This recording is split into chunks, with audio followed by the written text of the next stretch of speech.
Hello అండి. నా పేరు సురేష్ అండి. ఈరోజు మనం ఒక కొత్త లైబ్రరీ గురించి తెలుసుకుందామండి. ఆ లైబ్రరీ నేమ్ ఏంటంటే మెట్ ప్లాట్ లిబ్ అండి. సో ఇప్పుడు వరకు మనం ఏం చేసాము, నంపై గురించి తెలుసుకున్నామండి. నంపైలో ఎరేస్ ఎలాగుంటాయి, మల్టీ డైమెన్షన్స్ ఏంటి, సింగిల్ డైమెన్షన్స్ ఏంటి, అలాగా ప్రతిదీ ఎరేని ఎలాగా క్రియేట్ చేసుకోవాలి, అందులో ఉన్న ఫంక్షన్స్ ఏంటి, ఇలాంటివి చాలా తెలుసుకున్నామండి. అయితే ఇప్పుడు మెట్ప్లాట్ లిబ్ అనేది ఈ లైబ్రరీ గురించి తెలుసుకుంటే దానికి సపోర్టివ్గా ఉంటుందండి. అంటే నంపై నేర్చుకుంటేనే ఒక లాభం అండి. సో దాని మీద మెట్ప్లాట్ లిబ్ నేర్చుకున్నారనుకోండి ఇంకా లాభం ఉంటుంది అనమాట. ఇది ఒక అడ్వాంటేజ్ అనమాట అండి మనకి. సో ఈరోజు మనం మెట్ప్లాట్ లిబ్ గురించి తెలుసుకుందామండి. సో ఈ మెట్ప్లాట్ లిబ్ ఏంటంటే ఒక డేటాని గ్రాఫికల్ రిప్రజెంటేట్ చేస్తుంది అనమాట అండి.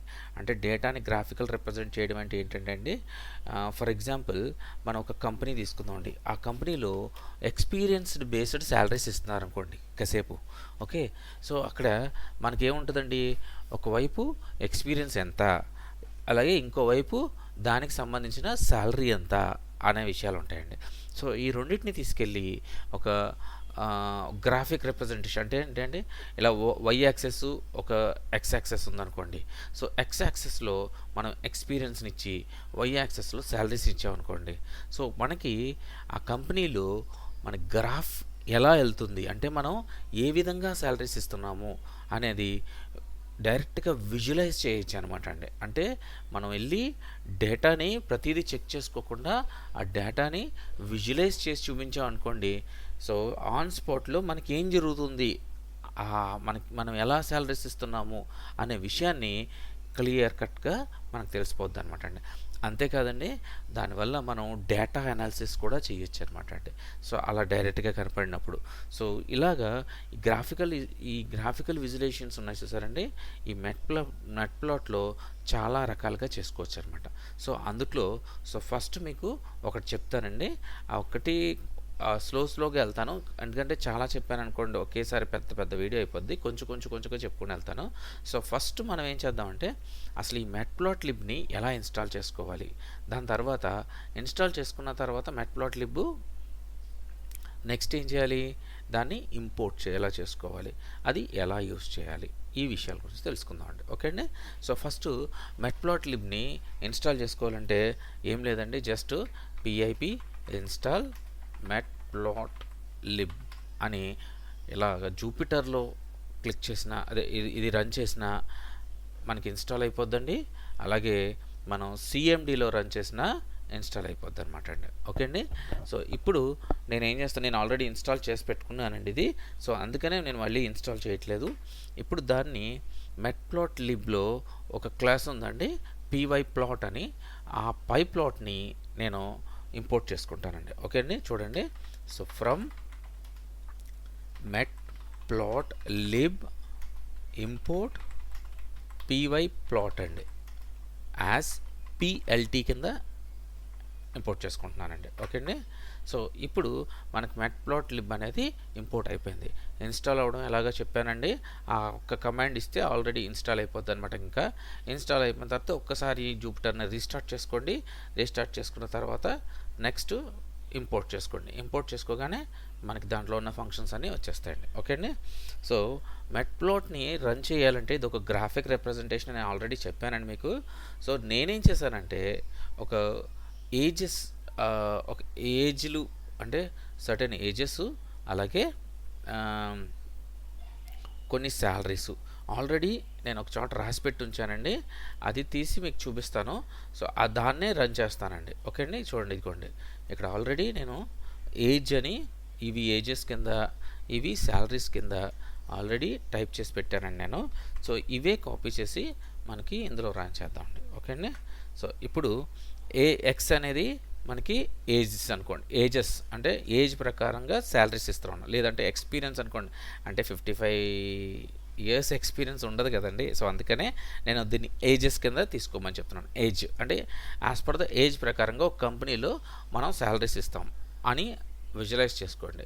సో ఇక్కడ ప్రతిదాన్ని మనం ఓకే 25,000 ఎంత శాలరీ, 27,000 ఎంత శాలరీ, 30,000 ఎంత, 30 ఏజోడికి ఎంత శాలరీ, ఇవన్నీ చూసుకోవాలంటే ఒక్కొక్కటి కష్టం కదండి. సో దీన్ని మనం ఒక గ్రాఫికల్ రిప్రజెంటేషన్ కింద చూపిస్తే డైరెక్ట్గా మనకు అర్థమైపోతుంది అనమాట. అంటే చూడండి ఇక్కడ చూపిస్తాను. సో జస్ట్ ఏం లేదండి, పిఎల్టీ ప్లాట్ అని ఒక ఫంక్షన్ యూజ్ చేసి దాంట్లో ఎక్స్ని వైని పాస్ చేసామనుకోండి, పాస్ చేసి పిఎల్టీ డాట్ షో అన్నాం అనుకోండి, మనకి గ్రాఫ్ వచ్చేస్తుందండి. చూసారా, సింపుల్గా గ్రాఫ్ వచ్చేసింది. సో మీరు మీకు అర్థమైందా? అంతే అండి, టూ లైన్స్తో మనం గ్రాఫ్ తెచ్చేసుకోవచ్చు అనమాట. సో ఇలాగ ఏ డేటా ఉన్నా సరే ఆ డేటా, రెండు డేటాల మధ్యలో ఇలా ఒక గ్రాఫిక్ రిప్రజెంటేషన్ చూస్తే మనకి అందులో ఏం జరుగుతుందని వెంటనే ఐడియా వచ్చింది అనమాట మనకి. ఓకే అండి. సో అలాగా ఇది చేసుకోవచ్చు అనమాట. దీన్ని ఇంకా చాలా ఇందులో కొన్ని అట్రిబ్యూట్స్ కూడా చాలా ఉన్నాయండి ఇందులో. సో కొన్ని అట్రిబ్యూట్స్ చూపిస్తారు. ఫర్ ఎగ్జాంపుల్ ఈ గ్రాఫ్ ఉందనుకోండి, ఈ గ్రాఫ్ కలర్ చూసారా, ఈ కలర్ బ్లూలో ఉంది. ఫర్ ఎగ్జాంపుల్ మనకు గ్రీన్ కావాలనుకోండి, జస్ట్ సింపుల్గా మనం ఇక్కడ ఓకే కామ పెట్టి ఓకే కలర్ ఈక్వల్ టు ఇక్కడ ఒకవేళ రెడ్ కావాలనుకోండి, ఆర్ అని పెట్టి మళ్ళీ రన్ చేస్తే రెడ్ అయిపోద్దండి. చూసారా, రెడ్ అయిపోయింది. ఓకే, ఈ గ్రాఫ్కి చూసారండి, ఈ గ్రాఫ్లో ఒక నేమ్ అంటూ పెడితే బాగుంటుంది కదండి. అంటే ఈ గ్రాఫ్ నేమ్ ఏదో ఒకటి నేమ్ ఉండాలి కదా, ఈ నేమా ఆ నేమ్ అని కాదు, ఏదో ఒక నేమ్ ఉండాలి కదా. ఏ నేము లేకపోతే ఎలాగండి, అంటే ఈ సైడ్ ఏంటండి, ఏజెసా శాలరీసా ఏంటో మనకు తెలియదు కదా. సో అలాగా దీనికి కూడా మనకి నేమ్స్ పెట్టుకోవచ్చు అనమాట అండి. ఎలా పెట్టుకోవచ్చో నేను చూపిస్తాను చూడండి. ఓకే, సో ఇక్కడ మనం PLT and dot okay PLT ఖచ్చితంగా అస్తమానం యూజ్ చేయాలండి, ఎందుకంటే మనం మాడ్యూల్ని పిలుస్తున్నాం, అందులో ఫంక్షన్స్ పిలుస్తాం. Okay, X label. Okay, X label అంటే ఎక్స్ యాక్సెస్ ఇదండి, స్ట్రైట్గా ఉన్నది ఎక్స్ యాక్సెస్ అనమాట. కింద అడ్డంగా ఉన్నది ఎక్స్ యాక్సెస్, స్ట్రైట్గా నిలబడి ఉన్నది వై యాక్సెస్ అనమాట. ఇప్పుడు నేను ఎక్స్ యాక్సెస్ లేబుల్ రాస్తున్నాను. అంటే ఎక్స్ యాక్సెస్ లేబుల్ ఏంటండి, మనకి ఇక్కడ 25, 30, 35, 40, 45, 50, 55. సో ఎక్స్ యాక్సెస్ లేబుల్స్ ఏంటండి, ఏజెస్ అనమాట.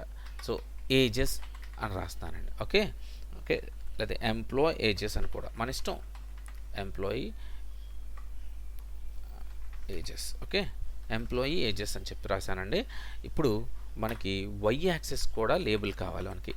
పిఎల్టీ డాట్ వై ఎల్ఏబిఎల్ లేబుల్ అని రాసి అక్కడ కూడా ఓకే ఎంప్లాయీ సాలరీస్ అని పెట్టామనుకోండి. ఇప్పుడు చూడండి, ఈ రెండు వర్డ్స్ కూడా మనకి వై యాక్సెస్లోను ఎక్స్ యాక్సెస్లోను నేమ్స్ వచ్చేస్తాడు. అంటే ఈ గ్రాఫిక్ ఏదైతే ఉంది, గ్రాఫ్ మనకి ఈ ఎక్స్ యాక్సెస్లో ఏం వాడాము, ఈ 25, 30 అనే ఎక్స్ యాక్సెస్లో ఏం వాడాము అంటే ఏది తీసుకున్నాం మనం, ఏజెస్ తీసుకున్నాము. అలాగే ఈ వై యాక్సెస్లో ఏం తీసుకున్నాము, ఎంప్లాయీస్ శాలరీస్ తీసుకున్నాం. సో అది మన గ్రాఫిక్ రిప్రజెంటేషన్లో మనకి ఈజీగా కనపడుతుంది అనమాట. సో ఇక్కడ మీరు గ్రాఫ్ చూస్తే ఇలా పైకి వెళ్తూ ఉంది అనమాట. గ్రాఫ్ చూస్తే మీరు గమనిస్తే ఇలా పైకి వెళ్తూ, అంటే ఏంటి, మనం 25 ఏజ్ వరకు ఇక్కడ పాయింట్ ఉందన్నమాట అండి. ఈ పాయింట్ ఎంత అండి, 25,000 ఇస్తున్నాం. 30 ఏజ్ వరకు ఇక్కడ పాయింట్ ఉంది. సో ఎంత ఇస్తున్నాము, దగ్గర 30 పైన కొంచెం ఇస్తున్నాం, కొంచెం ఎక్స్ట్రా ఇస్తున్నాం. చూసారు, కొంచెం పైన ఉందన్నమాట, అంటే దీనికంటే కొంచెం పైన ఉంది. సో అలాగా ప్రతిదీ కూడా పాయింట్స్ ఉన్నాయి అనమాట. సో అయితే ఈ పాయింట్లు ఏంటో మనకి సరి కనిపించట్లేదు కదండి. సో ఈ పాయింట్స్ కూడా ఎక్కడ ఉన్నాయి కూడా ఈజీగా మనం తెలుసుకోవచ్చు అండి. ఏం లేదండి, సింపుల్గా మనం ఇక్కడ మార్కర్ అని ఒక అట్రిబ్యూట్ ఉందండి. ఓకే, మార్కర్ ఈక్వల్ టు అక్కడ మనం ఏది ఇస్తే ఆ పాయింటర్, డాట్ పెట్టామనుకుంటే డాట్ పాయింటర్ వచ్చింది, జీరో పెట్టామంటే జీరో పాయింటర్ వచ్చింది. నేను ఇక్కడ ఓ పెడుతున్నానండి. ఓకే, ఓ పెడితే ఎలా వస్తుందో చూద్దాం. చూసారా, ప్రతి పాయింట్ ఎక్కడెక్కడ ఉన్నాయో ప్రతి పాయింట్ ఇక్కడికి వచ్చింది. చూసారండి, ఒక్కొక్కటి పాయింట్ ప్రతి పాయింట్ వచ్చిందనమాట.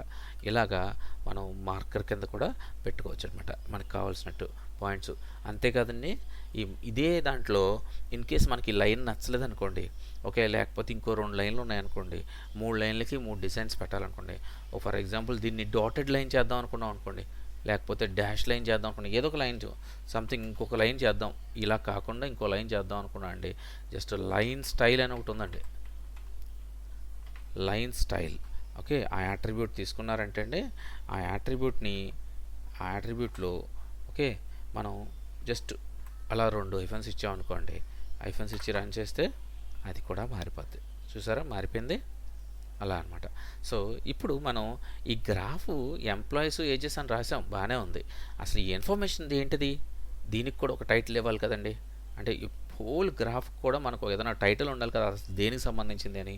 అది కూడా రాయొచ్చండి. ఇక్కడ చూడండి, పిఎల్టీ డాట్ టైటిల్ అని ఇచ్చి అక్కడ మనం ఇక్కడ ఈ employees salary details as per age అని రాశాను అనుకోండి, ఎంప్లాయీస్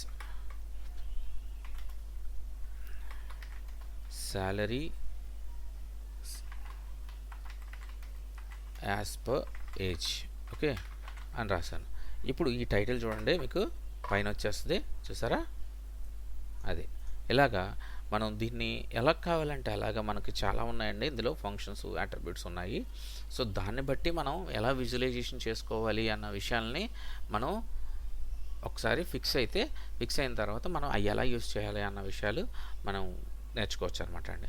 అంటే ఇప్పుడు నేను ఇక్కడ ప్రజెంట్ జస్ట్ లైనే చూపిస్తున్నాను, లైనే కాదండి బార్స్ కూడా చేసుకోవచ్చు అనమాట. బార్సే కాదండి, ఇంకా చాలా రకాలు ఇందులో ప్లాట్స్ ఉన్నాయండి, చాలా రకాల విజువలైజేషన్స్ ఉన్నాయన్నమాట. సో అందులో నేను కొన్ని చూపిస్తానండి మీకు. సో నా సాధ్యమైనంత వరకు కొన్ని ఇంపార్టెంట్ మనకి ఎక్కడి వరకు ఉపయోగపడతాయో అక్కడి వరకు చెప్తానండి మీకు. ఓకేనండి, అదండి. సో నాకు తెలిసింది నేను చెప్పానండి. నాకు తెలియంది ఏమైనా ఉంటే కమెంట్ చేయండి. ఓకేనండి, బాయ్ అండి.